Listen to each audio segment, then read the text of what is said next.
All here. All right. Hey, everyone. Welcome to After Dark live stream here on Atmoseeker YouTube channel extraordinaire.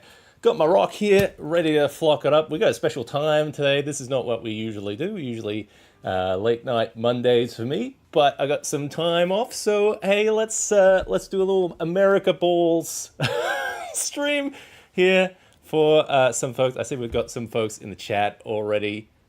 We've got Simon, Dark Kamui, Mikey G, Campaign Terrain. Good to see you, folks. Good to see you here. Yeah, we're just keeping it chill in here. We're in the roller disco of Terrain as we're here.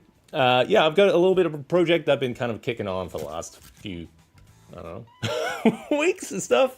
We've had a bit of a bounce and flow of like sickness and work stuff and stuff, so we're kind of slowly getting back in the swing of things. Desperately trying to finish off this video I'm working on. Yeah, is it really after dark or breakfast for me? It is 10:30 a.m. 10:30 a.m. for me. Kids are on school holidays, so they are just playing iPads and stuff while I'm in here. I've got my rock ready to go. Yeah, we've got the old rock there, and we've got the new rock. This is the floating rock. And yeah, I'm hoping we can finish this one today, because it would be great to finally start to film some stuff. I got some filming ideas, which would be cool. I see my tanks keep stopping. My little creature guys.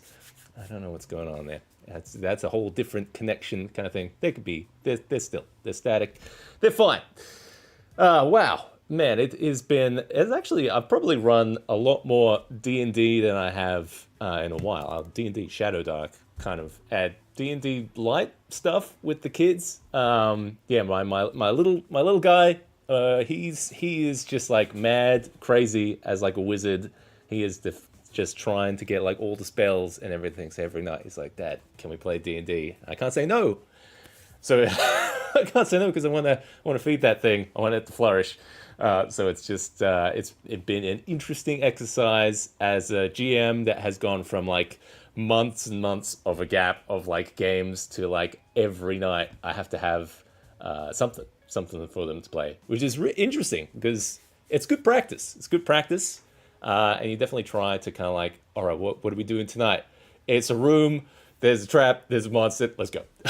You know? And it's strange how like little stuff you actually need to run a game. It's probably good exercise for me because I am guilty of being an over prepper for things. Definitely over prep a lot. Definitely spend too much time making stuff, and it actually has been really cool to kind of like lean into a lot of the theatrics of just more of the theater of the mind type stuff, which has been like which has been mostly the I'll have props and stuff to set the mood and atmosphere. Like I have little foggy things, like a little cauldron kind of like bubbling.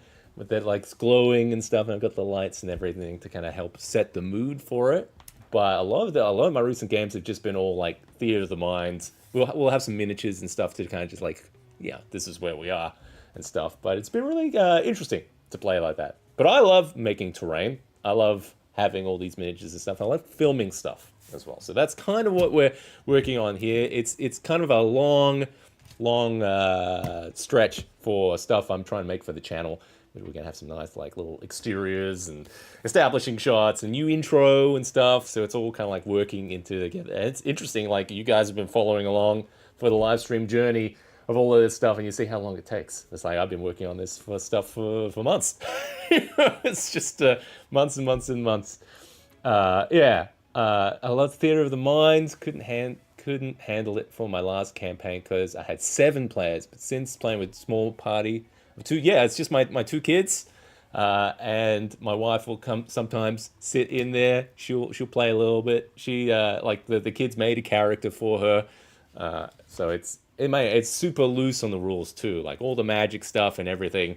We'll try to rein it in a little bit with like dice rolls and rules and stuff, but it's mostly them killing stuff. Really. All right, let's get stuck into it. Okay, so if you're not familiar with the project we're kind of working on, I've got this. I made this house, this thing. This is going to be kind of part of some like visuals I'm going to be using for the channel. It's kind of like printed in like different types of like filament. Like we got translucent ones for like the windows and stuff. I'm going to zoom in a bit there. Sure. Yeah.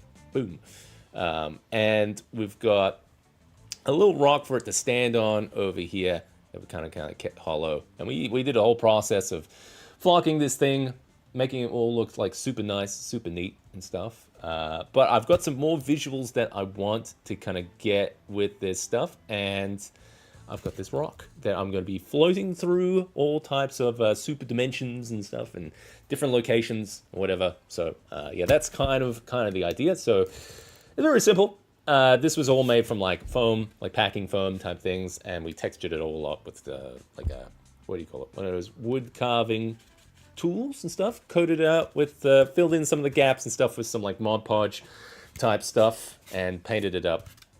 Now I'm just going to put on a little finessing details on this thing, make it nice and schmick, so when you get like some of those nice close-ups and stuff, you can see a little bit of that detail. It helps sell the scale a bit better.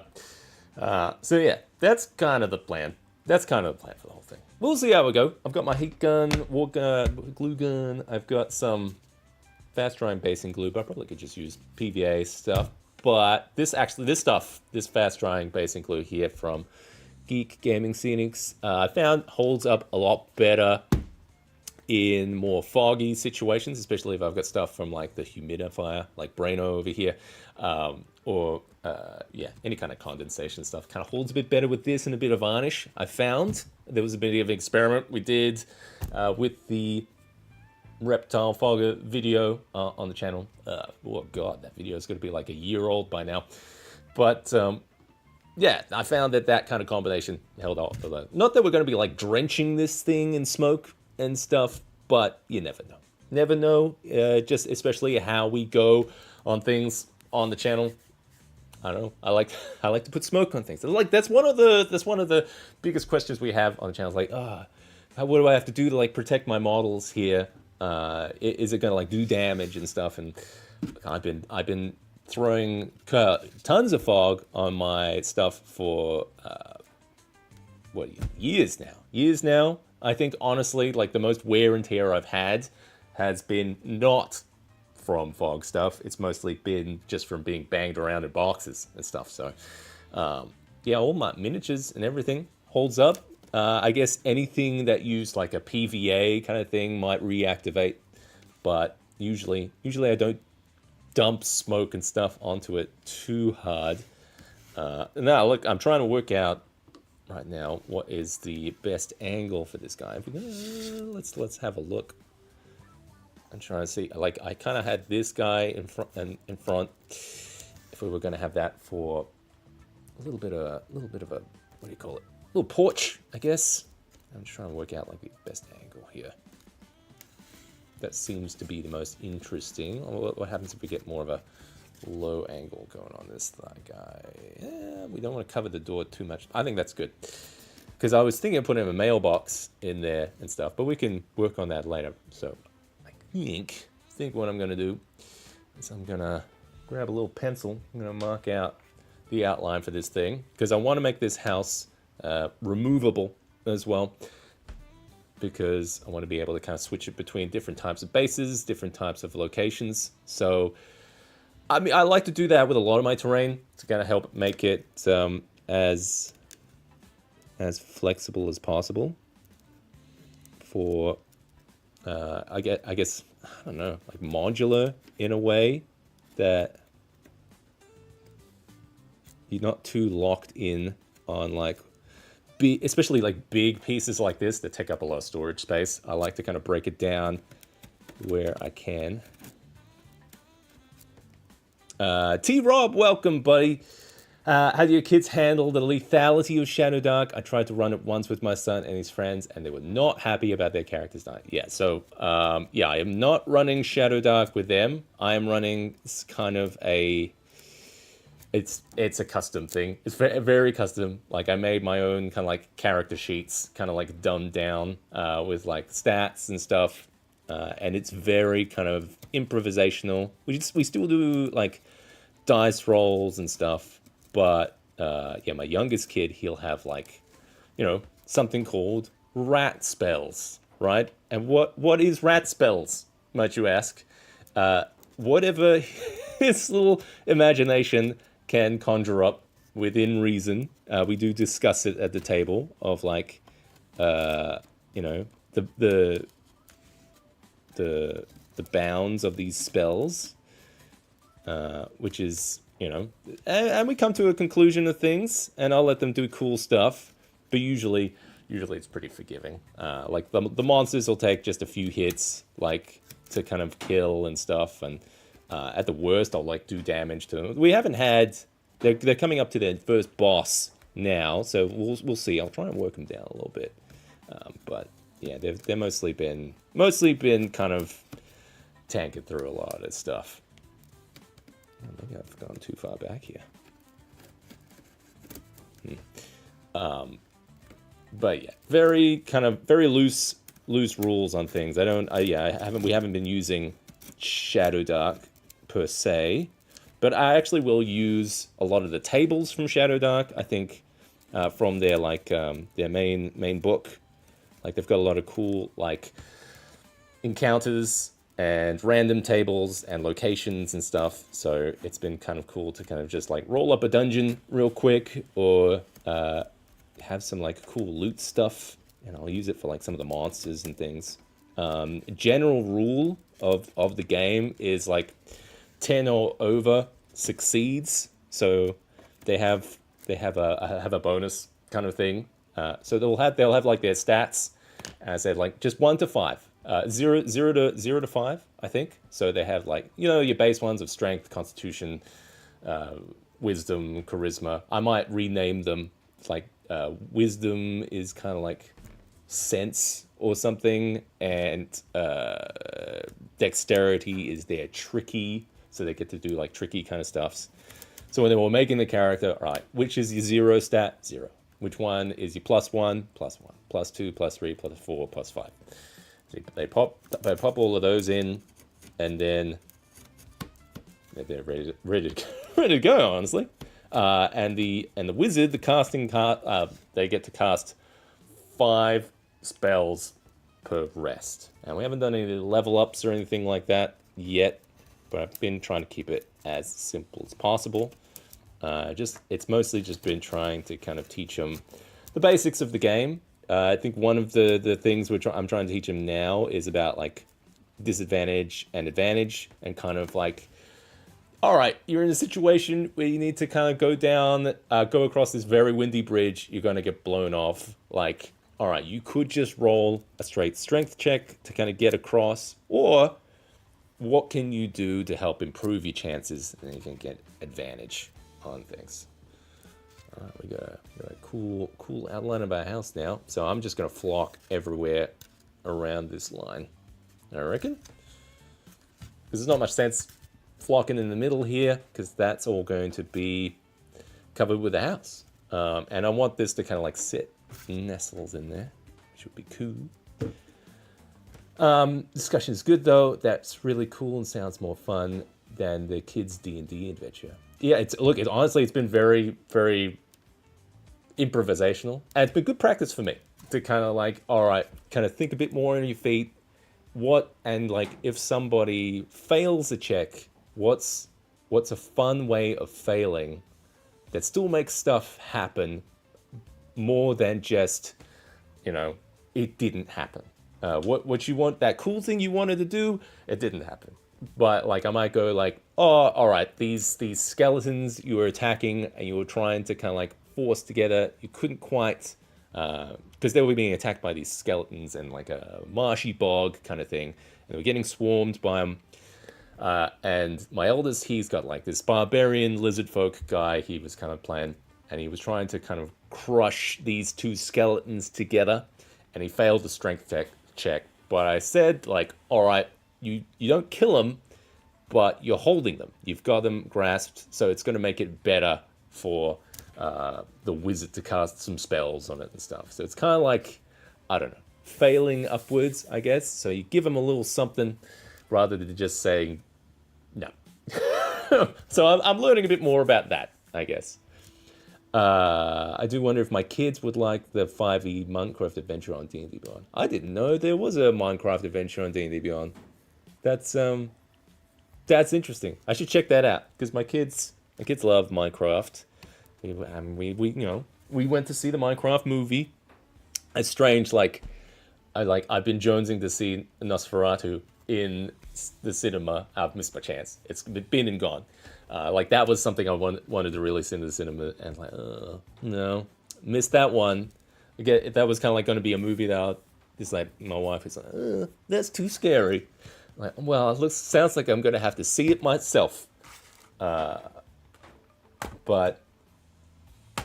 on Minecraft movie, opening weekend, bam, right there, I'm seeing Jack Black be Jack Black throughout the whole movie, which is okay. It is basically Brain Rot, the movie. The kids, we had a fun time, and if you've played the game at all, you kind of like, oh, that's that thing, oh, that's that thing. I think Jack Black comes a bit cross as to Jack Black across the whole thing, but it's fine. It's fine. Brain Rot. Brain Rot, the movie. Yep. All right, I got some tufts here. This is what I'm going to use. I'm going to switch up here, I guess. Let's get a little more down. See what's going on. What's what.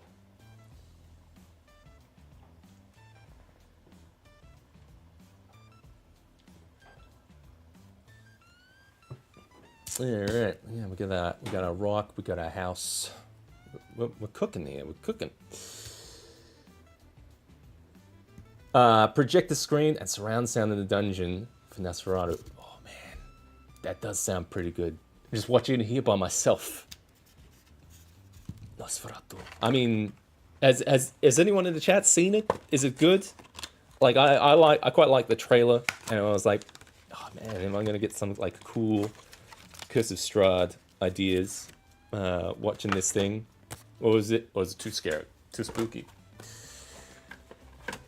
Let's see what I got. I got tufts for days here. Got these tufts. I like these ones. These ones are cool. These are just like the AK ones. And I want to kind of match a lot of the vibe I've got from this one. Looks like I've got some Geek Gaming Scenics stuff there too. Interesting. I think what I learned from doing that one is that using PVA and stuff for like this taller stuff is a pain in the ass. So anywhere I can use hot glue first to kind of like just stamp things in and then work in with like the smaller stuff, that'll be badass. Yeah, maybe we can do like a watch party of Nosferatu in here. That sounds fun. What's it on? It's got to be on some streaming thing. It was really good, and now Robert Eggers is working on a werewolf. Oh man, is he doing like the whole MonsterVerse thing? I saw they opened that what is it? There's a new Universal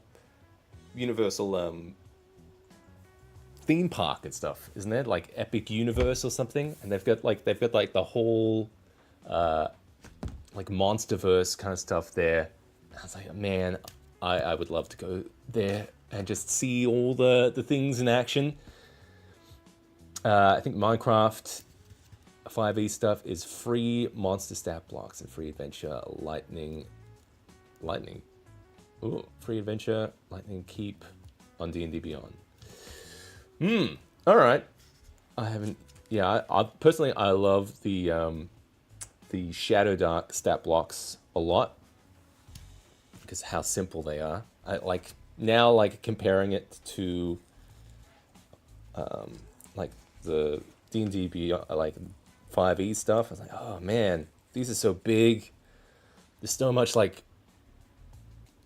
so wordy. There's just so much going on. Just can't. As a DM, you want to keep things flowing and stuff. I don't know. I quite like the Shadow Dark ones, how they're kind of like pieced together. Get some glue going here. Come on, baby. Oh yeah, there we go.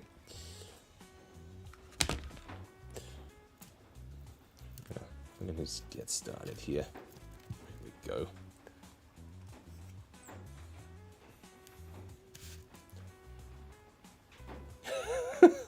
Too scary. Too spooky. Which is weird. She used to be in all like the horror movie stuff. She would watch all the like Saw movies and stuff, and all the. Maybe that's the problem. Maybe maybe that stuff scared her so much that she's just not willing to take that chance anymore. But I love a good monster movie. I wonder if I can stick these in. That'd be pretty cool.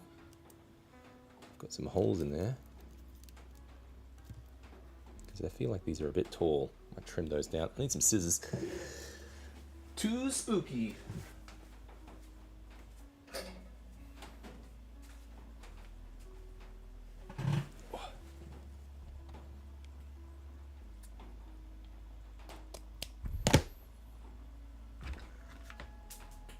Oh, stuff is going everywhere. Use my toes.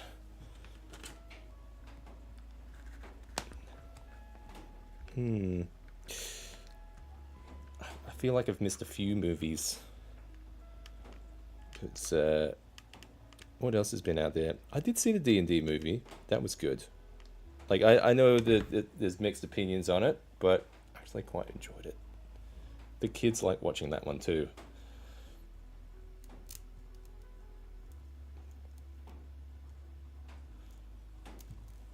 These things are good. I like those little bushy things. Hey, Todd! Bigby's facepalm. Good to see you, mate. Yeah, we are here, America time. So don't freak out. Like if it's popular and if you guys like it and stuff, we can try and do it some more.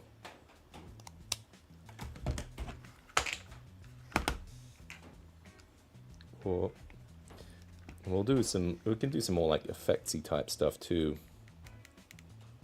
Been jonesing to get a bit more action on that projector. Got some more ideas for that.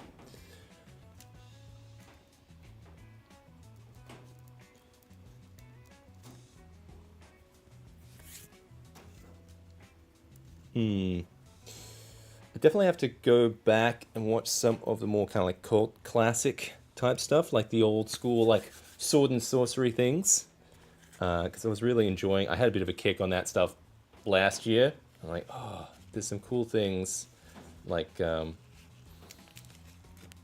don't know. I just love seeing those kinds of movies and all the like because they go to all the like the locations.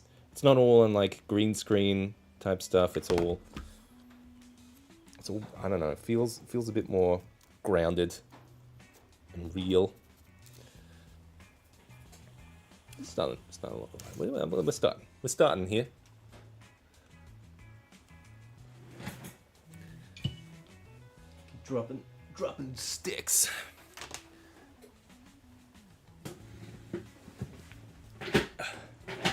Is daylight savings time in Australia a 12-hour? Well, yeah. We basically like reverse a whole day here. No. I just had some. It's school holidays over here. I just had some time off, so I thought I'd sneak in here, get a little crafting done. Because when else am I gonna get time? Like the kids are just like beating down the door right now, just like, Dad, set up Minecraft. No. All right, let's do a little test. See how we going here. I think that's starting to. Yeah, I don't mind if I have to kind of like finagle it in there a little bit, but yeah, see, that's gonna look good. I'm liking that. Might have to be a little bit delicate how we kind of piece things down. Yeah, we get school holidays in between terms, semesters. So this is like Easter holidays.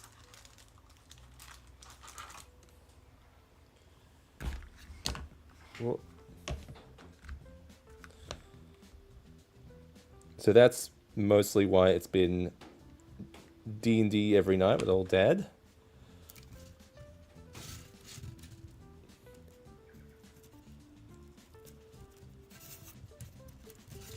Man, I never thought I'd be in a situation of D&D every night. Like, not in my wildest dreams. But my son is pushing for it. He just wants more spells. Because they're trying to get a special magic item now, which is like a wizard staff kind of thing. And I think he's just keen for that.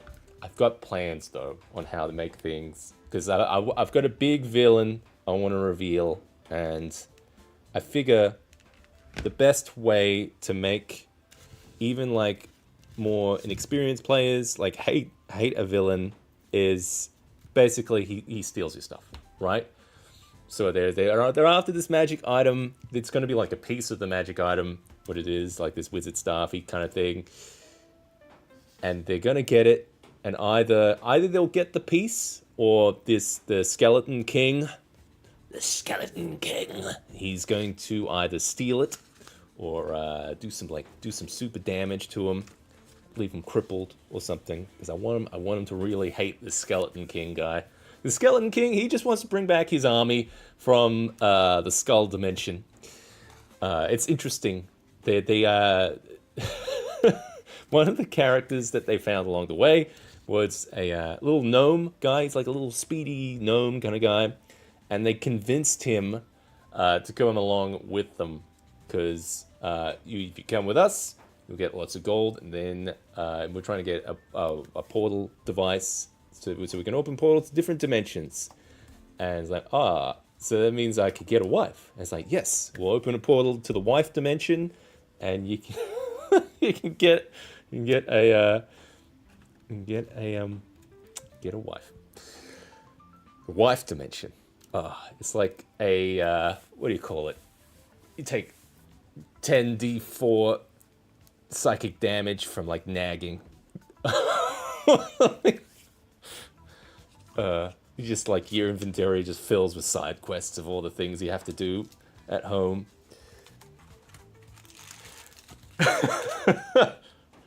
Feel free to steal that, by the way. You guys can have your own wife dimension. I don't think my wife was around for that session when they were talking about that. I don't know what the plan is here. I'm just doing the big old tufts first, and we're gonna work our way from there. Got some like leaf coverage and stuff, and some more of that. What that Geek Gaming Scenics rubble and stuff. You guys can see it like here. I don't have kids, but D&D buddy is a good excuse to have one. You know, it's a long investment, and sometimes I wasn't sure if it was gonna like pay off as well, because the big kid, I thought like, oh, he's gonna be into it. He's playing with like we'll just play in the garage with some dad's monsters, and he loved playing with like all the monsters. Like he's gonna be into it. We're gonna be playing D&D for sure. Now he's like probably the least interested in it. But he gets strung along from the youngest one, who's just like mad into wizards. He says he's a bigger wizard fan than I am, but I disagree, because he doesn't want to read Harry Potter because he thinks it's boring, which is, you know, slap in the face, or Lord of the Rings. They're too young to watch Lord of the Rings, which is a bummer, because I've tried with them before. I was like, that's just boring. Why are they talking so much? Like, where are they going? Why are they walking? I was like, dude, that's the movie. That's the movie. They're walking. They're looking at things. They're fighting orcs. You know, that's the deal. That's what they do. That's what they're doing. Yeah. So I've showed them the Mines of Moria bit, and they love that bit. But yeah, otherwise they're too young for it. I'm just like, oh man, come on. I need them to, because I wanna watch the extended edition. I've watched Lord of the Rings, the first one, so many times, and shame on me, I haven't watched the extended edition in its entirety. I started watching it. It's a big investment. It's, what do you call it? It's like 4 hours or something. You know. So it's a bit. I can tell that your wife doesn't. I can tell that your wife doesn't watch your live streams. No, why not? She should be in here. She should be in the chat, just telling me to do stuff around the house. Work's heating up. Go. It's good seeing you, Simon. Thanks for checking in, buddy. Ring rates are spooky too. They don't mind spooky. It's strange because I don't know, I don't know why they're two strapping young boys that love violence. So like any of like the stuff, blood and gore kind of things, they're fine with. Like monsters and everything, anything they can like see perfectly. Is, yeah. I think it's when the screen's like black, and there's like creepy sounds and happening. I think it's anything that like triggers like a kid's imagination of like what could be in there. That's what like freaks them out the most. So yeah, I think that's kind of the most. Jump scares are probably pretty bad too. Just The Hobbit and Lord of the Rings extended edition with my 12-year-old, and she loves them. See, I think that's the age. 12 was probably good, because my kids are 6 and 9. So yeah, I reckon you're right, around the 12-year-old mark. It's a good way to go. Oh, I see, I've got little nicks and stuff here. Oh no, that's not it. I thought that was like a little scratch on the bone there. We'll cover that up. Nice. My wife and I don't have kids, but we hope to convert our niece into a D&D Star Wars nerd. That's the other one. Yeah, like I thought Star Wars would be an easy sell, right? But I think my kids are still too young for it. They're still just, that's boring. You know, they'll watch the Lego stuff, like the Lego Star Wars and everything, but yeah, other than that, yeah, that's some of that stuff is a bit of a hard sell for them. I think I think I roughly recall we got the biggest one, the eldest. He got through Star Wars ones. I think we had to bribe him or something though. I think there was some kind of bribery in the end. I think it was like we'll get you a Lego set at the end of this thing, which is that's fine for me because I love having Lego sets. But yeah, I don't think he could tell you anything about any of those movies in the end, right now. And it's strange. Like I would have thought, also like Phantom Menace would be an easy one for kids to kind of stomach. But it's strange how dry how dry that one can get. Like it's talking about in the Republic Senate, and they're doing all their like posturing and all the Trade Federation dispute. So I was like, wow, this like, it's strange like watching that with kids in the room and how much they like check out like that kind of stuff. Jar Jar's fun. Probably definitely the best lightsaber battles are in that one. But yeah, some of that stuff gets so dry. Like, George, what are you doing? Maybe kids were a lot more patient back then when those ones came out. All right, what else we got? We got these ones. I should put some of these. Yeah, these are good.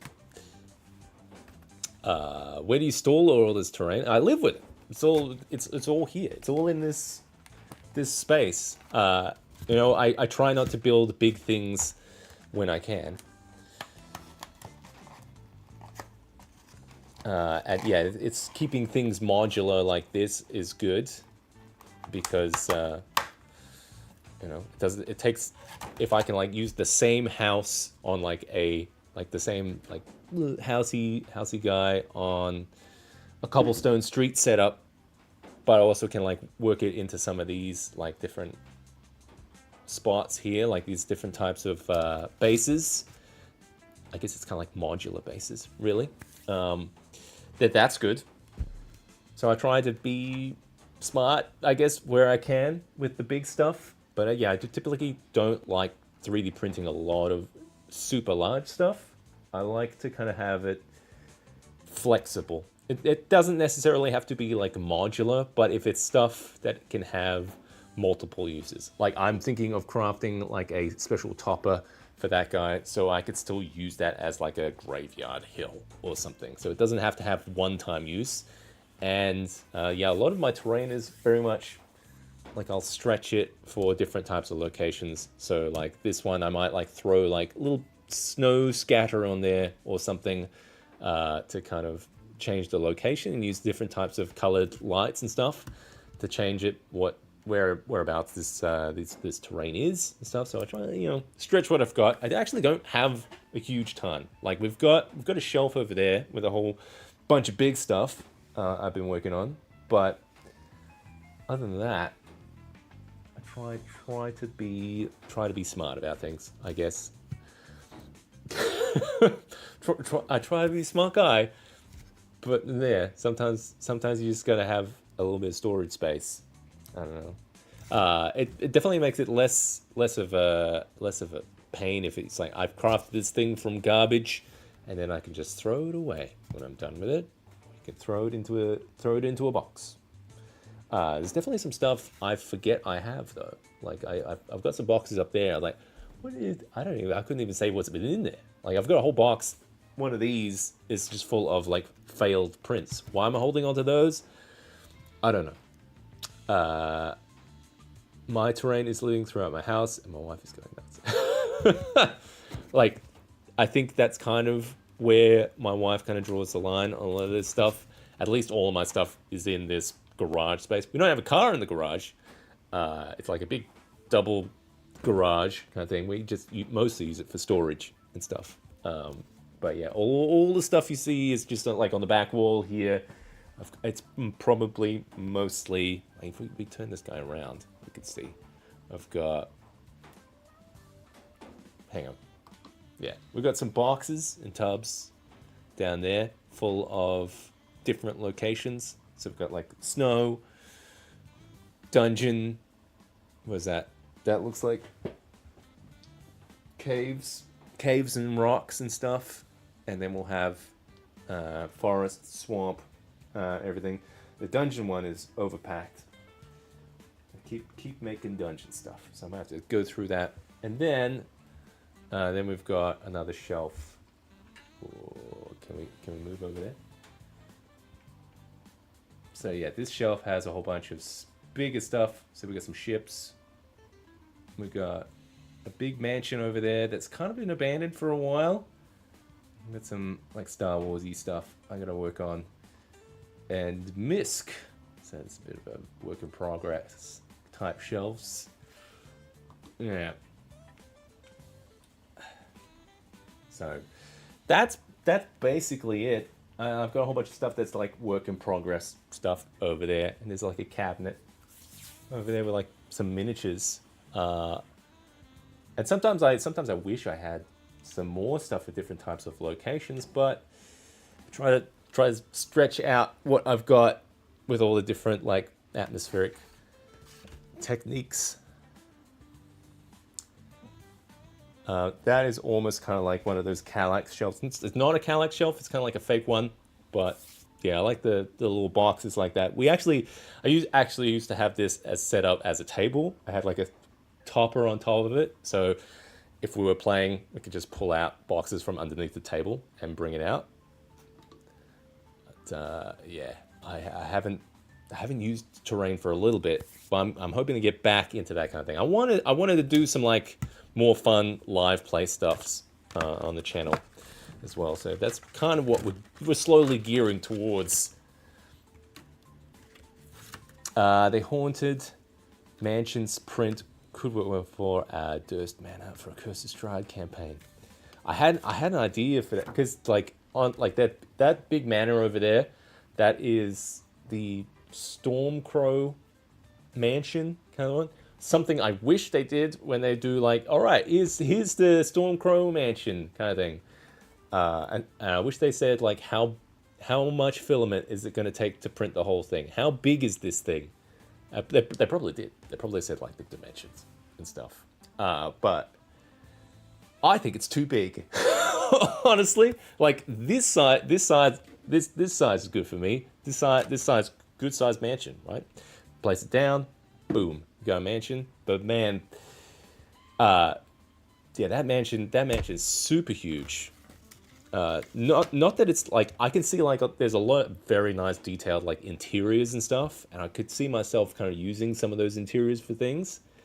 But goddamn, that is a big boy, and it's not even all of it. It's just the front facade. Like there's a whole like booty like back end to it that I haven't even printed, with like a library and everything. And I honestly don't even know how you would run a game with that. You throw it on the table. I know they break it down into levels, so you could like pull apart levels and put them down. Maybe that's how it's meant to be used. Yeah, maybe that's the plan. So it's just meant to be a big map. You kind of plonk it down in different levels. So I don't know. I haven't used it yet. I've used it as like background stuff. But yeah, nothing intense yet. But I want to. It's because it's there. But it just means I got to paint it as well. So yeah, we'll get there. We'll get there. You know, it's all a process. It's all along the way. You guys are along for the journey. Here we go. Come on, give me my goo.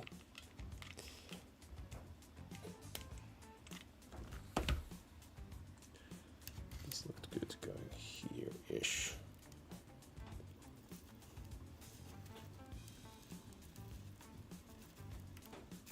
Yeah. Getting some little flock on here, little tufts. And then we'll work in. I don't know if the process is do this and then we do some of that dirt stuff. That dirt stuff. You know what I'm talking about.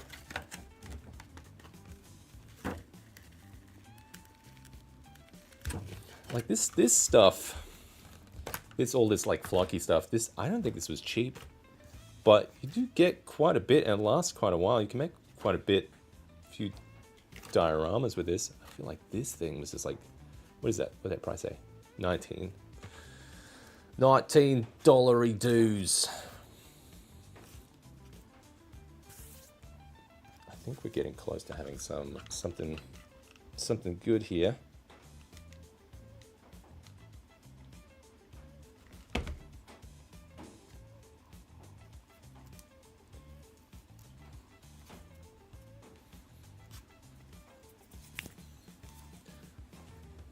Season it. I'm just wondering if I need to put anything underneath. How are we looking? Looking for this angle. I mean, yeah, we're gonna need some like powders and stuff to kind of blend that in, but yeah, I like that you get a little bit of extra over the edges there. Maybe a couple here might be good. I'm just thinking from like low angles and stuff. Maybe I could chuck in couple of like exposed roots kind of things. I have some little off branches and stuff that I have from some of these printable scenery trees. Diorama Precipice makes some awesome foliage. Man, flogging seems expensive. I have some from the hobby shop closed, but never used it. I honestly, I get a little bit guilty about that kind of stuff too, where I'll buy a whole bunch of stuff, or I think mostly it's kind of like FOMO stuff, right? Like I'll be in like a $2 store and I'll see this thing. It's like, this special kind of like, I don't know, like fish tank gravel or something. This looks perfect for, well, I don't know. But then I'll have it for years and years and never use it. But I'll get it. I might chuck this guy down here. That looks good. Yeah, let's do that.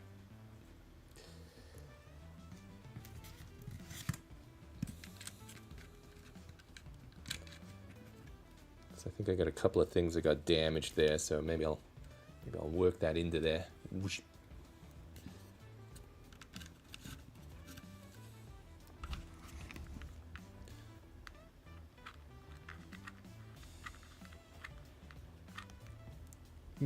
Yeah.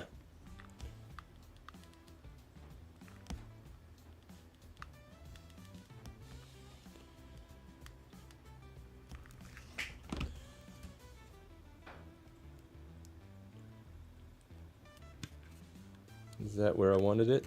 Not exactly, but it's close. See, this is why we don't waste any pieces of the buffalo here.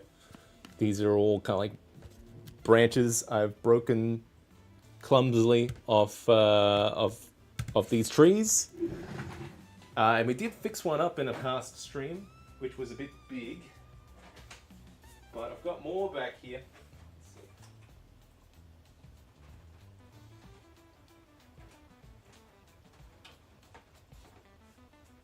Got him. Whoa. I've seen people make flock sheets using cut up dry fabric. We don't have dryer sheets in Australia. At least I don't think so. Oh, that's a nice big one. I'm gonna put this. I like the look of that. I like because this is the front, right? Let's get back a bit. What are you thinking? So I don't want to snap. Like I want to be able to have this sit flat, so I don't want to have anything underneath it. Because I figure maybe I'll have some shots where I have to have it sit flat on something. So this is a nice big one though. Work it somewhere. We're just gonna find a nice spot for it. It's not bad. Don't mind if it wraps perfectly around there. Would be better.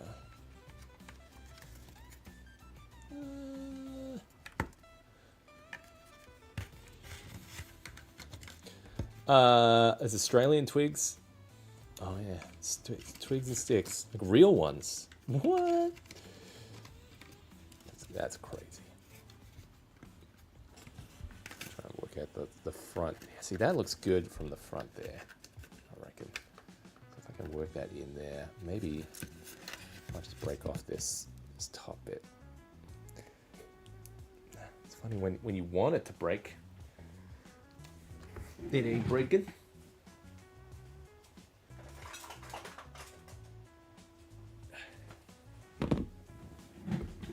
Whoa. Yeah, I'm thinking here-ish somewhere.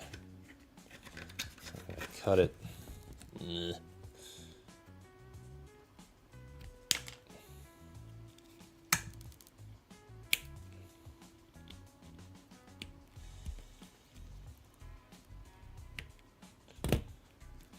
right, how'd that go? That's seated like a glove, like there, and we can dirt it up or something there. Okay, so we want glue on that side. Got it.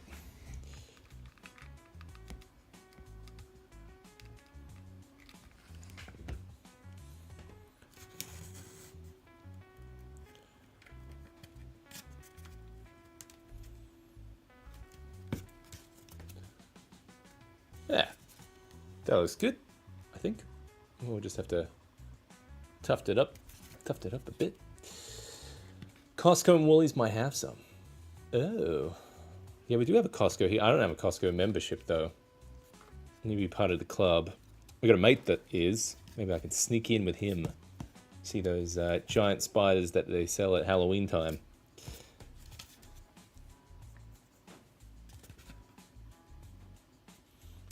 Oh, it might be neat to have a small tree armature sticking up above that root. Yeah, maybe. That's too small. But I hear what you're saying. Could be. I don't think I have anything like that though. I want to keep it reasonably simple. Like flat. So I'm not sure. Maybe I could get some of these twigs and jam it in there. That might be okay. Let's have a look. See how that looks.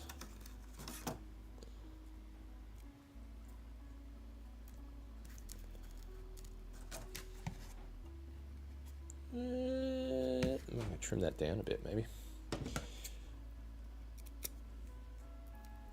Yeah, I think that'll work.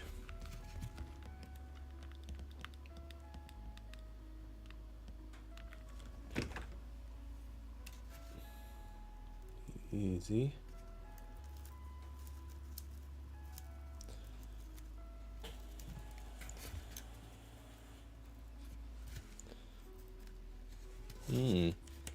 Yeah, that's kind of like a cool idea of like looking for parts of like, because this scrap of foam was very much, chipped away randomly, but it does give you kind of like little bits and pieces where you kind of can see opportunities of where things could fit, especially depending on what pieces you have.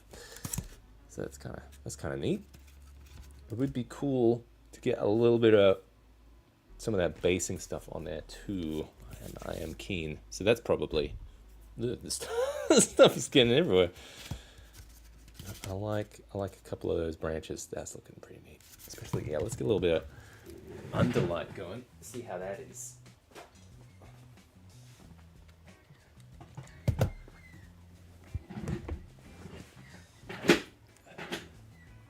Especially, yeah, go like this. Yeah, those shapes are nice. Picking up on that.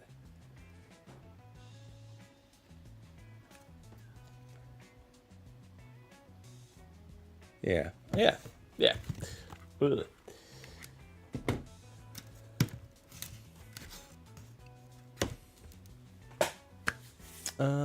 Yeah, I might be putting some dirt in there or something, I reckon. Just putting dirt in your eye. Now I'm just trying to see if there's any other kind of like flock stuff I can put around.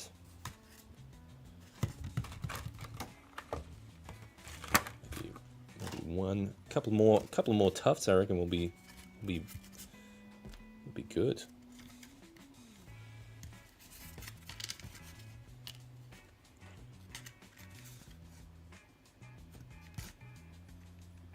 That's pretty good. I like that.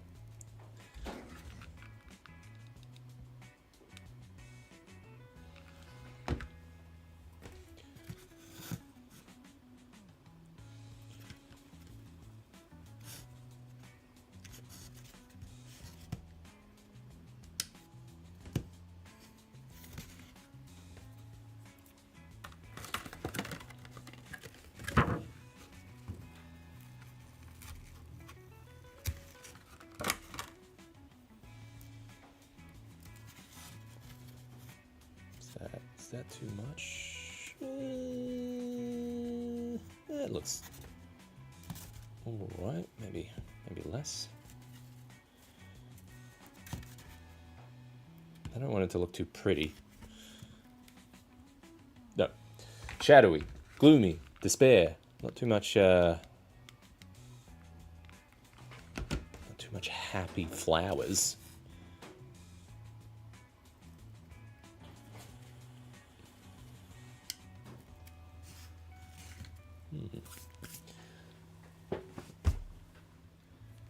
There we go. I think we're almost good with all those little tufts and stuff. I know you picked up some redwood bark chunks. That's right.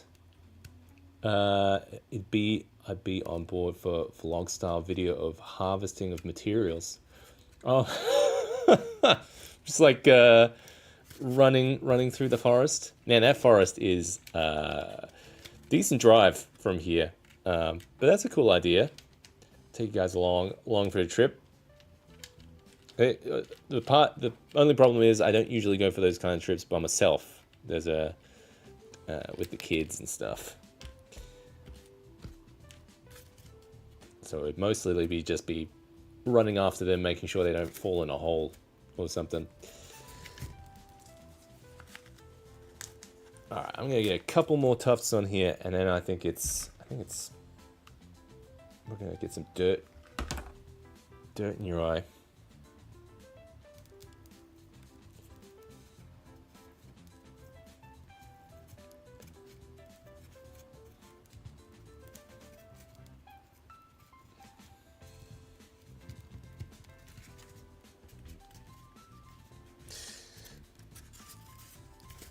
It's strange how it looks quite sparse here, because I haven't done all that like blending stuff, but yeah, some good organic type stuff going on. I'm just wondering if we should get stuff like this underneath, maybe a little bit. Yeah, tiny bit.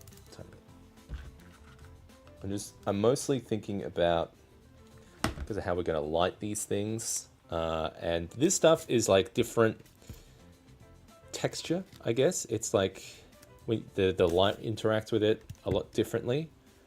So like where I might not do a big paint job of like hyper detailed stuff, I mostly focus on textures and how stuff reacts to light. So like when you're going from like metallics to like more of a stone kind of matte type stuff, or even if it's just how it's kind of split up, like you have all this stuff which is nice soft feathery type stuff, and or you have some cool like silhouettes with like the roots and things. That's mostly what I think about when creating terrain.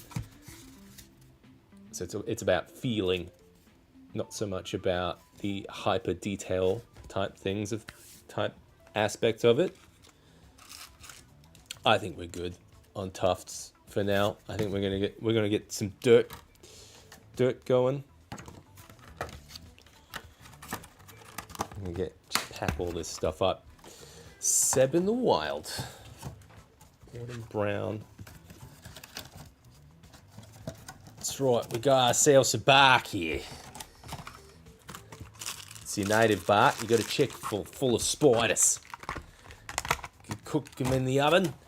You see them scatter out. That's when you thump. Let's get all that stuff out. I'll just put that in front of my mimic there. Oh, I do not know where this guy goes. Ugh. And one of these things, pack that up later. Boom. All right. Dirt time. Imagine the dry brushing highlighting makes a big difference. Oh, thanks, man. Exceptional lighting techniques. Yes, I think the dry brushing helps a lot. I think especially with like matte paints, especially after that like first spray of some like spray paint and stuff. They always say like matte and stuff, but sometimes it usually, depending on like the material underneath, it might still come out kind of satiny or glossy and stuff. So usually when it gets to like that dry brushing stage, it starts to really pick up some of that those textures. I'm gonna need, let's see, I'm gonna need this. I'm gonna need these. I'm gonna need this. I'm gonna need these. I need my dirt. What do we got here? I had dusty jar here. This looks to be the thing. Special jar. Oh. This is how my supplies have. This is Arid Earth from Geek Gaming Sneaks. I don't have a lot though. Got a bit ready to go. This is how I keep all my supplies. Well, I wish it was mostly all my supplies, but I like the little wizard jars. All right, how we do this? I think we're gonna start painting on some of this. It's actually quite thin, this stuff.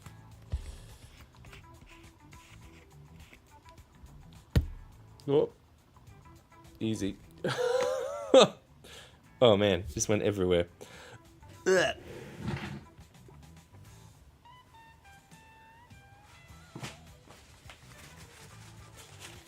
It was sticky. I'll get it on my. That's all good. Maybe I should have given it a shake. I don't know. Do you shake PVA? Maybe this one's got some different components to it. So maybe, I don't know how much we need. A little bit? Just a little bit.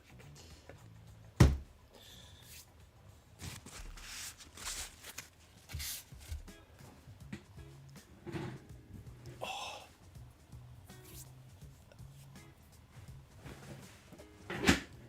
Okay, get a new chair. This one. Come on, bud. Come on. Gotta put it into H. There we go. All right, we'll start with the dirt. I'll leave the pigment powders. Okay, we're gonna put dirt and leaves on this thing, I think.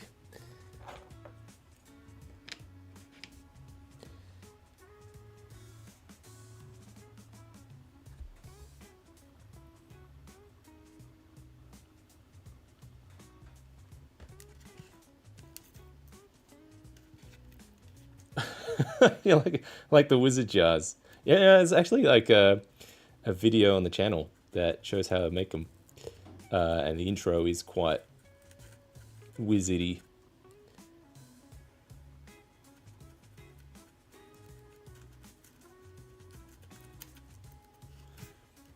I don't know how intense we're gonna go with all of this stuff, but we'll see. We'll see.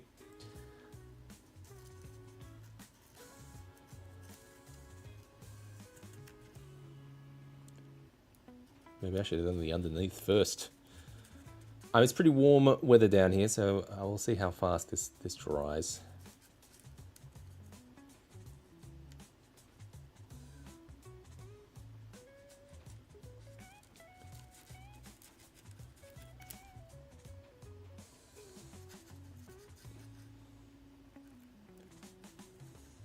Guess I don't want to go over the whole thing.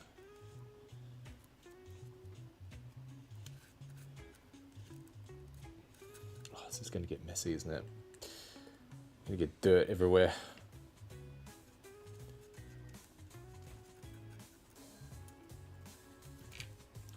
here's a question. Do I do it bit by bit, or do I just put the whole thing, glue over the whole thing? Surely it's not going to dry that quickly.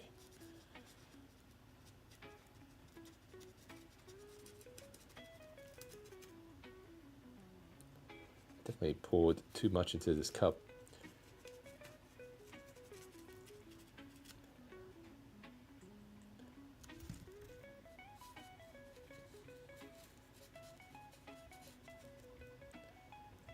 Can't even work out where that line is there. We got it. We got it. Wonderful. We always use, like, I've got no shortage of glue here. You know, let's just use more. I've no twin of bat. Arid earth. I've got a few jars back there. Patchy plain, reindeer moss, stone golem shards. Those are just those are just big rocks. Now I can show you the shards. Here we go. Stone golem. It's a bit dusty, some cobwebs and stuff. See, that's how you get more storage. Is just by like having your hobby supplies as part of your props as well. So merging the worlds. So I can have these as part of like the whole game room scenario, but they also serve a purpose. I like multi-purpose type stuff. Where it's like I've got all those boxes behind me. I had ideas on how to turn those into kind of like wooden style looking crates, like these boxes. Kind of want to make them into like more wooden crates, so they look like proper like props and stuff, but you can actually still store stuff in them. Like you could store terrain, you could store, I don't know, whatever you want, hobby supplies.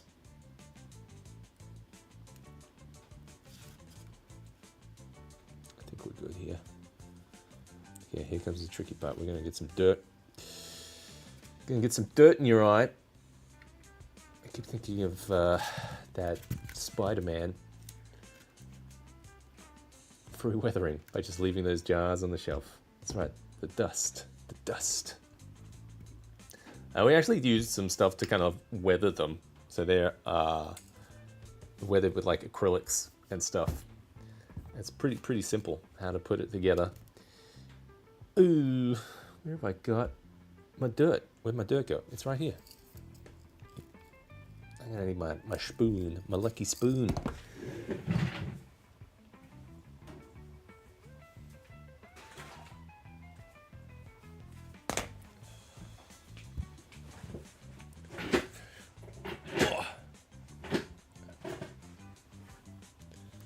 Alright, should I start with the big stuff first?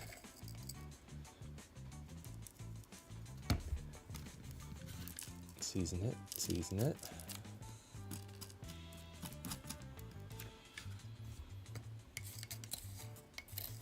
Do we sprinkle it or we spoon it? I don't know. Got some of the finer stuff.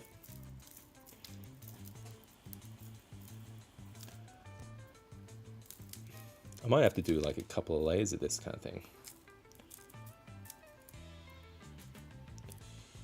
I've noticed this stuff in particular gets a lot darker after you use like the lock it in, kind of like PVA, alcohol and water technique to kind of lock in some of that that dirt. I don't know what I was calling it. The scenic stuff.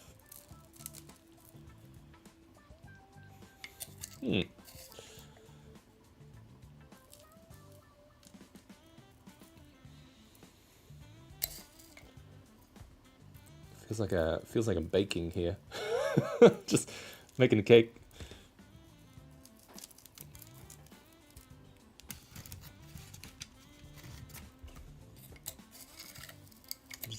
Just do like the seasoning.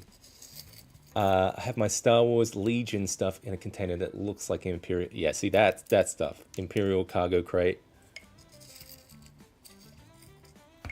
Forget the Salt Bay. There we go. A little seasoning here.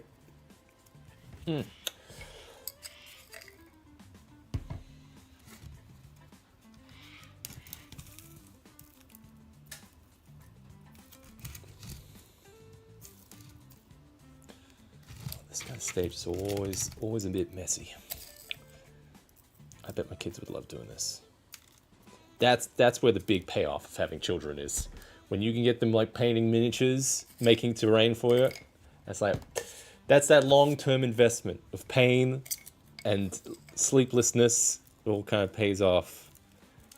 Playing D&D on the reg now. Ugh. Forget about it. That's the long game of having kids. And he gets into that. That looks good. I'll have to. I wanted to get some leaves down on this too. It's just not enough of that surface area there. Maybe I'll put the leaves down. And I can always lock it in with that.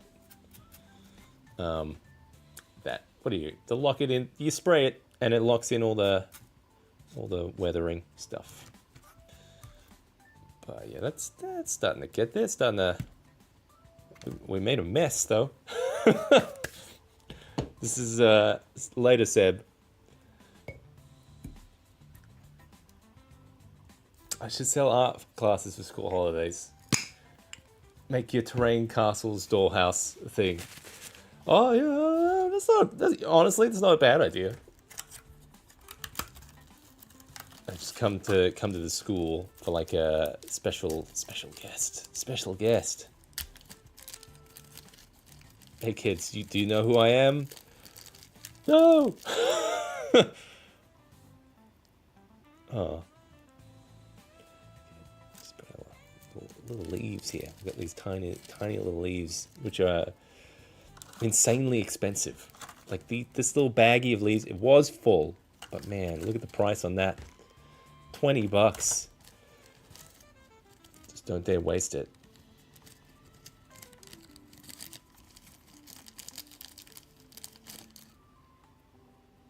So I'm gonna lock this stuff down. A lot of that spray, but yeah, you can start to see the detail coming in there. I'm not gonna put the house on it because that glue is still a bit soft.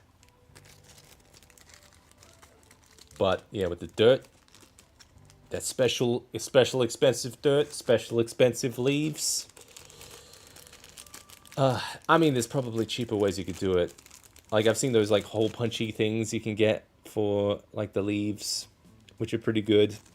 But yeah, they probably won't get the same scale of these ones. These ones are very, very small, very miniature. But it's good to use it, like especially if you buy all this stuff. It's good to use it. And I've got lots still left over for more projects. But that's our dirt. And we're gonna let this dry.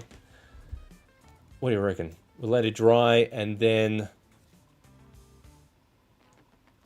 it's stage 2, I guess. I want to put some dirt underneath as well, so I probably should have done that first. I don't know, but you know, we got dirt on our rock.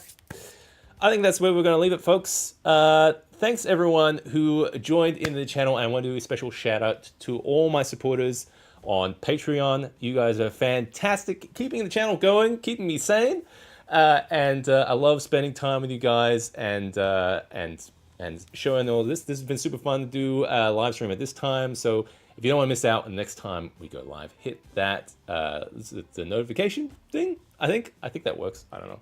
If it doesn't, you're part of the secret group that knows about the Atmoseeker live streams. So you're in the right place. Huge shout out to my Seeker level patrons: Anthony Von Orlen, Blake Darley, Chris Andrus, Constructed Chaos, Devante, Dr. Justin L. Hamrick, John A. Johnson, Jonathan, Michael Dykes, and Mini Wargaming. You guys are amazing, and I hope you have a good evening or good day. I'll catch you next time. See you later. Bye. See ya.